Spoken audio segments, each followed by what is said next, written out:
Selamat pagi Bapak Ibu dan Saudara yang dikasihi Tuhan Yesus, bertemu kembali dengan Bu Surgawi pada pagi hari ini. Mari kita akan merenungkan firman Tuhan bersama-sama yang terambil dari kitab Amsal pasal 30 ayat 1 sampai yang ke-5. Demikian bunyi firman Tuhan. Perkataan Agur bin Yake dari Masa. Tutur kata orang itu, aku berlelah-lelah ya Allah, aku berlelah-lelah sampai habis tenagaku. Sebab aku ini lebih bodoh daripada orang lain. Pengertian manusia tidak ada padaku. Juga tidak kupelajari hikmat, sehingga tidak dapat ku kenal yang Maha Kudus. Siapakah yang naik ke surga lalu turun? Siapakah yang telah mengumpulkan angin dalam genggamannya? Siapakah yang telah membungkus air dengan kain? Siapakah yang telah menetapkan segala ujung bumi? Siapa namanya dan siapa nama anaknya? Engkau tentu tahu. Semua firman Allah adalah murni. Ia adalah perisai bagi orang-orang yang berlindung padanya. Bapak, Ibu, dan Saudara yang dikasihi Tuhan, ya, di dalam nas ini kita mendapat perkataan Agur bin Yake, ya. Mungkin kita tidak pernah mendengar di dalam firman Tuhan atau bacaan yang pernah kita lakukan nama ini, nama Agur yang ayahnya bernama Yake yang berasal dari Masa, ya. Kemungkinan dia ini bukan orang Israel, ya, tetapi keturunan Masa. Keturunan Masa adalah keturunan Ismail, ya, pada waktu itu. Nah, tapi ini nggak akan menjadi masalah, ya, ketika kita belajar bagaimana Agur bin Yake ini. Bapak, Ibu, dan Saudara yang dikasihi Tuhan, ya, Agur mengerti, ya, jika manusia itu bodoh dan tidak ada hikmatnya, ya, sehingga dia mengatakan di ayat yang kedua dikatakan bahwa sebab aku ini lebih bodoh daripada orang lain, ya.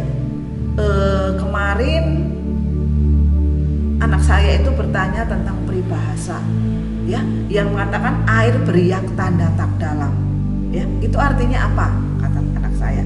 Kemudian saya menjawab, air beriak tanda tak dalam itu orang yang banyak bicara tetapi sebetulnya ilmunya sedikit atau dangkal, ya. Tetapi kita melihat di sini, ya, Agur ini bagaimana menurut saya dia adalah orang yang berhikmat, ya. Ketika mengatakan bahwa sebab aku ini lebih bodoh daripada orang lain, pengertian manusia tidak ada padaku, juga tidak kupelajari hikmat.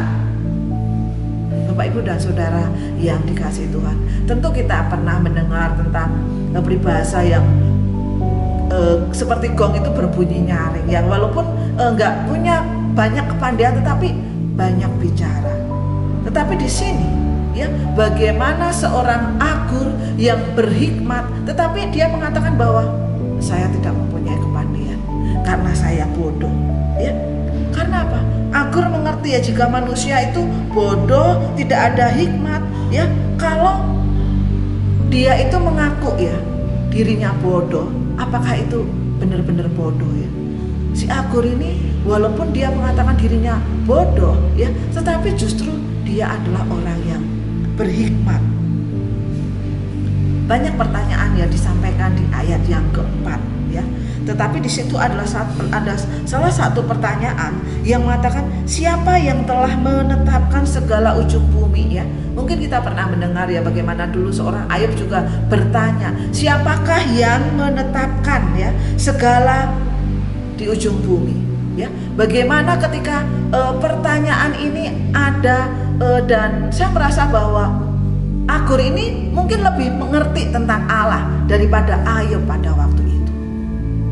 Dan disinilah kita belajar, ya, bagaimana seorang Agur yang akhirnya dia itu mengerti kebodohan itu adalah hikmat yang diberikan kepada Allah, ya, sehingga apa? Dia mengajarkan bahwa semua firman Allah itu adalah murni. Ia adalah perisai bagi orang-orang yang berlindung padanya. Inilah hikmat yang dimiliki oleh Agur, ya. Walaupun dia merasa bodoh, tetapi dia percaya, ya, bahwa semua firman Allah adalah murni.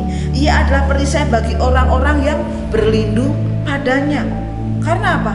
Hanya manusia yang taat kepada Allah, kepada firman-Nya, itu yang diselamatkan, ya.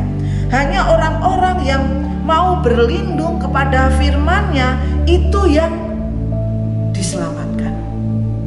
Dan jikalau kita percaya kepada Allah dan firman-Nya, kita tidak boleh mengurangi firman-Nya. Kita tidak boleh menambahi firman-Nya, ya. Seperti yang tertulis di ayat yang ke-6, janganlah menambahi firman-Nya supaya engkau tidak ditegurnya dan dianggapnya pendusta. Karena begitu firman Tuhan itu, hikmat Allah itu ya ialah firman Tuhan. Dan kita dapat belajar dari Agur ini, ya, bagaimana memiliki hikmat, yaitu kalau kita mempunyai relasi dengan Allah, mempunyai kerendahan hati di hadapan Allah. Seperti Amsal 9 ayat 10 mengatakan bahwa permulaan hikmat adalah takut akan Tuhan, dan mengenal yang Maha Kudus adalah pengertian. Mari kita akan belajar bersama-sama memiliki kerendahan hati di hadapan Allah, memiliki relasi dengan Allah, sehingga kita bisa belajar seperti Agur tadi, ya, memiliki hikmat yang berasal dari Allah. Karena Agur tahu bahwa manusia tidak dapat mengerti apa-apa kalau tidak mau belajar berhikmat, tidak mau belajar dengan Allah.